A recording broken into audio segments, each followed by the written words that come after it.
இச்செய்தியை வழங்குபவர் Aalayam Associates Private Limited property developers. Aalayam Associates Private Limited, number 52, third floor 3B, Ram Darbar, Sterling Road, Nungambakkam, Chennai 6,34,000. நான் பாடகர் மனோஜ் சாரோட wife பேசுகிறேன். நடந்தது என்னன்னா, என் பையனோட ஃப்ரெண்டு வீட்டுக்கு வந்துட்டாங்க. அவங்களுக்கு சாப்பாடு கொடுத்துட்டோம். அவங்க ஃப்ரெண்டு போகிறாங்கன்னு சொல்லிட்டு அவங்க பின்னாடி என் பையன் போயிட்டாங்க. பையன் வெளியே போயிட்டாங்கன்னு சொல்லிட்டு நாங்கள் நிற்கிறோம் வெளியே. இதுக்குள்ள யாரோ பசங்க வந்து வீட்டு சைடே பார்த்துட்டு இருக்காங்க. பார்த்துட்டு இருக்கும்போது பையன் கேட்டாங்க, எதுக்கு இப்படி பார்க்குறீங்க அப்படி இப்படி கேட்ட உடனே கெட்ட வார்த்தை பேசிட்டான் அந்த பையன். சினிமாக்காரங்க தானே, தெலுங்கு கொல்ட்டி தானே நீங்கள் அப்படி இப்படின்னு சொல்லிட்டு பேசிட்டாங்க. எது கூட அப்படி பேசுகிறீங்கன்னு சொல்லிட்டு பையன் கத்திட்டாங்க. கத்தின உடனே நாங்கள் பயந்துட்டு என்ன நடக்குதுன்னு சொல்லிட்டு வெளியே போயிட்டோம். அந்த பையன் பைக்கில் அப்படியே ஓடி போயிட்டு அங்கே முன்னாடி போயிட்டு ஃபோன் பண்ணிட்டு 4 பேர் வர வச்சுட்டாங்க. 4 பேர் வர வச்சுட்டு சத்தம் பண்ணிட்டே இருக்காங்க, கெட்ட வார்த்தை பேசிட்டே இருக்காங்க. நாங்கள் போயிட்டு எதுக்கப்பா வேணாம் சண்டை எல்லாம் வந்துடுங்க அப்படின்னு சொல்லிட்டு நான் பையனை கூப்பிட்டு வரும்போது கல்லெல்லாம் போட்டு அடிச்சிட்டாங்க. ஃபுல்லாக எனக்கு இங்கே எல்லாம் அடிபட்டுட்டு என் பையனை கூப்பிட்டு வந்துட்டா. பையன் மேலே 2 பசங்களும் நல்லா அடிபட்டுச்சு. எதுவுமே தெரியாம என்ன நடந்துச்சுன்னு தெரியாம இஷ்டத்துக்கு என்னென்னமோ எழுதுறாங்க, என்னென்னமோ பண்றாங்க, என்னென்னமோ பேசுறாங்க. ஆனா நாங்க அந்த மாதிரி ஆளுங்க இல்லை. தெரியும், என் வீட்டுக்காரர் வந்து 40 வருஷம் இந்த இண்டஸ்ட்ரியில எப்படி இருந்தாங்கன்னு தெரியும். 39 வருஷமா இந்த சென்னையில நான் எப்படி இருக்கேன்னு தெரியும் எல்லாருக்கும். இப்படி எப்படி பேசுறாங்க, இப்படி காட்டுறாங்கன்றது எங்களுக்கு புரியவே மாட்டுது. பின்னாடி யாரு இருக்கான்னு தெரியாது. என் பையன் நைட்டு சொல்லிட்டாங்க, அம்மா கேஸ் கொடுக்கலாம்மா சொல்லிட்டாங்க. அப்பா வேற ஊர்ல இல்லடா, சின்ன பசங்க போட்டும் அப்படின்னு சொல்லிட்டு. எதுக்கான நானும் ஒரு தாய் தான், பசங்க பத்தி எனக்கு தெரியும், அந்த கவலை என்னன்னு எனக்கு தெரியும். ஜெயிலுக்கு போனா அதோட லைஃப் என்னன்னு எனக்கு தெரியும். அதனால வேணாடா சொன்னான். ஆனா நைட்டு மட்டும் என் பசங்க நல்லா திட்டுட்டேன். நானும் அந்த கோவத்துல அவங்க ரூம்குள்ள போய் நான் படுத்துட்டேன்.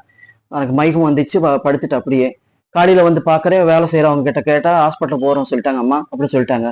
அதுக்கப்புறம் பார்த்தா ஃபோன் சுவிட்ச் ஆஃப் பண்ணிட்டாங்க. இதுக்குள்ள மீடியால என்னென்னமோ போட்டுட்டு என்னமோ பண்ணிட்டாங்க. பயந்துட்டு அவங்க ஃபோன் சுவிட்ச் எல்லாம் ஆஃப் பண்ணிட்டாங்க. எங்கே இருக்காங்க என்ன இருக்காங்க தெரியவே மாட்டேன். நானே அந்த கவலை. என் வீட்டுக்காரர் வேற ஊர்ல இருக்காங்க, பசங்க வேற எங்க இருக்காங்க தெரியல. நாங்க என்னன்னு சொல்லிட்டு எல்லாருக்கும் தெரியும். பால் அண்ணா என் வீட்டுக்கார பத்தி எப்படி பேசிட்டாங்க தெரியும். எங்க கல்யாணத்துக்கு அவரே கை எடுத்து போட்டாங்க. நாங்க நல்லவங்க இல்லையா, எல்லாரும் சப்போர்ட்டா இருப்பாங்களா எங்களுக்கு. ஒரு கெட்டது நடந்துச்சா மட்டும் இஷ்டத்துக்கு போட்டு என் பசங்களோட வாழ்க்கையை நாசனம் பண்ணிட்டீங்களே. ஒரு நல்லது எப்போது போட்டீங்களா? நாங்க என்ன துரோகம் பண்ணிட்டோம்? சின்ன பசங்கன்னு சொல்லிட்டு விட்டதுல தப்பாயிடுச்சு. அவங்க பின்னாடி யாரு இருக்காங்களோ என்ன பண்றாங்களோ என்னமோ அவங்களுக்கு தெரியல. ஆனா ஆண்டவர் இருக்காங்க. நாங்க என்னன்னு சொல்லிட்டு காட்டுவாங்க.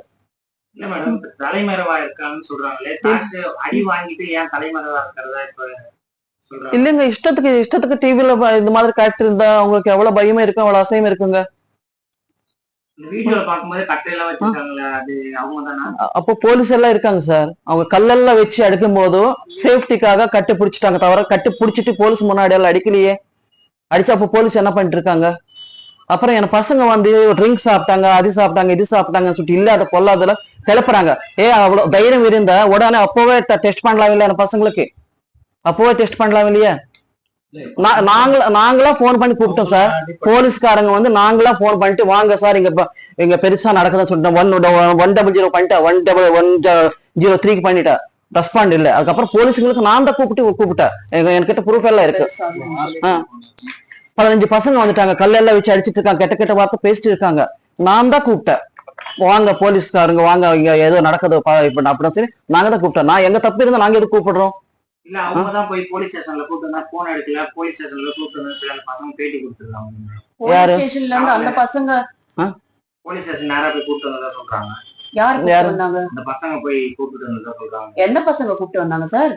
அடிப்பட்ட பசங்க. அவங்க எல்லாம் ஒண்ணு கூட்டிட்டு வர சொல்ல எங்களுக்கு ப்ரூஃப் கூட இருக்கு. நாங்க தான் போன் பண்ணி பிரச்சனை பெருசா ஆகுதுன்னு சொல்லிட்டு நாங்க போன் பண்ணி கூப்பிட்டு வந்தோம். அதோட ப்ரூஃப் எங்க கிட்ட இருக்கு. நைட் எத்தனை மணிக்கு போன் பண்ணோன்றது அந்த காலோட இது எங்க கிட்ட இருக்கு. அவங்க எல்லாம் ஒண்ணும் போன் பண்ணல சார்.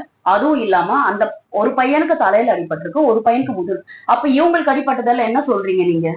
அப்ப இவங்களை இப்படி அடிச்சிருக்காங்க. ஒரு 2 பேரால வந்து இவ்வளவு அடிக்க முடியும்? 15 பேர் சொல்லுங்க. எத்தனை பேர் அங்க கூடிட்டாங்க தெரியுமா? பாருங்க, இவங்களுக்கு எவ்வளவு பையனுக்கு எக்ஸ்ரே எடுத்துட்டோம், போன்ஸ் எல்லாம் இதாயிடுச்சு. ஹாஸ்பிட்டல்ல போய் பண்ணிருக்காங்க எக்ஸ்ரே. இங்க ரிப் கிட்ட இவங்க பெரிய பையனுக்கு ஏர் கிராக் ஆயிருக்கு ரிப் கிட்ட. என் ஹஸ்பண்டுக்கு தலையில அடி. இத்தனை அடி வந்து 2 ஆளுங்க, அந்த 2 பசங்களால அடிக்க முடியுமா? அவங்க கால் பண்ணி 4-5 பேர் இல்லாம 10 பேர் ஆயிட்டாங்க. நான் ஸ்டாப்பா இவங்கள வந்து தாக்கியிருக்காங்க. இப்படி அடிக்க முடியுமா? கல்லால அடிச்சு, எங்க அத்தைக்கு கல்லால அடிச்சு, அவங்க இங்க கையில அடிப்பட்டு அவங்களுக்கு தெரியல. பசங்களை காப்பாத்த போயிட்டு இவங்களுக்கு பாருங்க கையில அடி, இந்த கையில பாருங்க சார், கையில அடி. இதெல்லாம் என்ன சார்? அப்போ இது பாருங்க, எங்க மாமியாரோ அவங்க நைட்டு தொடச்சிட்டு இருக்காங்க. இதெல்லாம் என்ன சார்? இவங்க தலையில அடி. இதெல்லாம் வந்து நாங்க சரி சின்ன பசங்கடா வேண்டாம்டா, நம்ம காலையில பேசிக்கலாம், அவங்கள வந்து ஸ்டேஷன் கூப்பிட்டு வச்சு பேசிக்கலாம், வேண்டாம் இதை நம்ம பெருசு பண்ண வேண்டாம்ப்பா அப்படின்னு ஒரு தாயா அவங்களும் பசங்கடா வேண்டாம்டா அப்படின்னு இவங்க சொல்லியிருக்காங்க சார். அப்ப இவங்களுக்கு வந்து அடியெல்லாம் நாங்க என்ன சார் பண்ணோம்? நாங்க ஹாஸ்பிட்டலுக்கு போல ஆப்வியஸா. ஏன் அப்படின்னா நாங்க வந்து சரி இதுக்குள்ள அவங்க இது நம்ம பண்ண வேண்டாம் அப்படின்னு சொல்லிட்டு இவங்க காலையில போய் ஹாஸ்பிட்டலுக்கு போய் பார்த்துட்டு வந்திருக்காங்க. அப்ப இதெல்லாம் என்ன சார் சொல்றது? பேர் இல்லாதவங்கன்னா அது வேற விஷயமா? இதுக்கு என் ஹஸ்பண்டுக்கு ஒரு பேர் இருக்கு, அதனால நாங்க பயந்து பயந்து தான் வாழ்றோம். நானாகட்டும் என் பசங்களாகட்டும் என் ஹஸ்பண்ட் மேல அவ்வளவு மரியாதை இருக்கு எங்களுக்கு தெரியும். ஒரு பேரு இருக்குன்னு சொல்லிட்டு இவ்வளவு இங்க பாருங்க, தலையில அடிச்சிருக்காங்க, பின் தலையில, கால்ல அடி, கையில அடி. எங்க ஹஸ்பண்ட காலால வந்து எட்டி அடிச்சிருக்காங்க. இந்த இடத்துல அவரால் நடக்க முடியல. நைட்டே வந்து ஜுரம் வந்துருச்சு அவருக்கு. இவங்க கத்துனதுனால இப்ப அவங்க எங்கன்றது கூட என் மருமக பின்னாடி வந்துட்டாங்க. நான் மயக்கமா இதாயிட்டு இருக்கேன் வந்து அந்த பொண்ணு மேல வைக்கக்கூடாத இடத்துல கையை வச்சுட்டு ரொம்ப அசைமா பேசிட்டாங்க.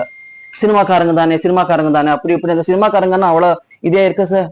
சார் இப்போ ஒருத்தவங்க வீடியோ எடுத்து போட்டிருக்காங்க, தெலுங்கு கோல்ட்டிங்க, நீங்க உங்களை ஒன்னும் பண்ண முடியாது.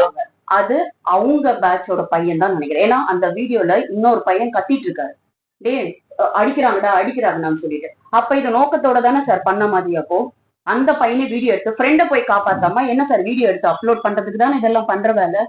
இவங்க வந்து பேர் இருக்கிறதுனால தானே இவங்களுக்கு பேர் இருக்கிறதுனால என் பசங்க, என் பெரிய பையனுக்கு வந்து ஹீரோ ஆகணும் ஆசை, ரெண்டாவது பையனுக்கு சிங்கர் ஆகணும் ஆசை. எங்கே போனாலும் செய்யாத தவறுக்கல்ல, நீங்க அது செஞ்சீங்க மனம் எப்படி பண்ணவோ பண்ணிட்டு வாழ்க்கை இல்லாம பண்றாங்க சார். பேருக்கு போலீஸ்ல நீங்க உங்க தரப்புல புகார் கொடுத்திருக்கீங்க, நீங்களும் யாரும் வந்து விசாரிக்கல சார். யாரும் வந்து நீங்க தான் வந்து விசாரிக்கீங்க சார். இந்த 2 நாள் யாருமே இவங்களை வந்து விசாரிக்கல. வந்து எங்க பேரு எங்க நம்பர் இதை மட்டும் தான் எழுதிட்டு போனாங்க. அவங்க எங்க இதுதான் கேக்குறாங்க. நான் மீடியா பத்தி தப்பா பேசல சார். ஆனா ஒண்ணு போடும்போது கொஞ்சம் யோசனை பண்ணிட்டு எந்த மாதிரி ஆளுங்க அவங்க சொல்லிட்டு ஒரு யோசனை பண்ணி போடணும் சார். நாளைக்கு வாழ்க்கை என்ன ஆயிடும் சார் பசங்களுக்கு? கொஞ்சமாவது யோசனை பண்ணுங்க சார். நிஜமா சொல்லணும்னா இஷ்டத்துக்கு வால் போஸ்டர் போடுவாங்க, டிவில போடுவாங்க, அது போடுவாங்க, இது போடுவாங்க, இஷ்டத்துக்கு அவங்க இப்ப தெலுங்குல கூட இதை போட்டாங்க, சம்பந்தமே இல்லாம போட்டாங்க சார். இப்போ ஒரு பையன் சொல்லியிருக்கான் இன்னைக்கு காலையில, இது இன்னொரு மது போதை இல்லாம இன்னொன்னு சொல்லிட்டு போட்டிருக்காங்க. அவங்க வந்து பாத்தாங்களா இல்லாட்டி போலீஸ்காரங்க செக் பண்ணாங்களா? அது எப்படி அது இஷ்டத்துக்கு அவங்க பாட்டுக்கு சொல்லலாம் வாய்க்கு வந்தபடி? இப்ப நாங்களும் சொல்லலாம் இல்லையா சார்? ஏன் நாங்க இம்மிடியட்டா நேத்து உங்களை கூப்பிட்டு வச்சு நாங்க பேசியிருக்கலாமே. இதுக்குள்ள இவங்களுக்கு இவ்வளவு ஃபேம் இருக்குன்னு சொல்லிட்டு இதை பண்ணாங்க, இதை குடிச்சாங்க, அது குடிச்சாங்க, ஏதாவது அவங்க செக் பண்ணாங்களா? நாங்க குடுக்கறதா இருக்கோம் சார். ஏன்னா இவ்வளவு தூரம் வந்துட்டு என்னோட ஹஸ்பண்ட் எங்க தப்பு இல்லாம நாங்க எதுவும் பயப்படணும் சார். எங்க தப்பு இல்லாம நாங்க பயப்பட வேண்டிய அவசியம் இல்லை. ஏன்னா ஹஸ்பண்டுக்கு ஒரு நேம் இருக்குன்னு சொல்லிட்டு இத்தனை வருஷம் நாங்க பயந்துட்டு வேணாம் ஹஸ்பண்ட் பேர் வெளியே வரக்கூடாதுன்னு சொல்லிட்டு சில நிறைய மேட்டர்ஸ் நாங்க தாங்கிட்டோம். இனிமே தாங்க சக்தி எங்களுக்கு இல்லை.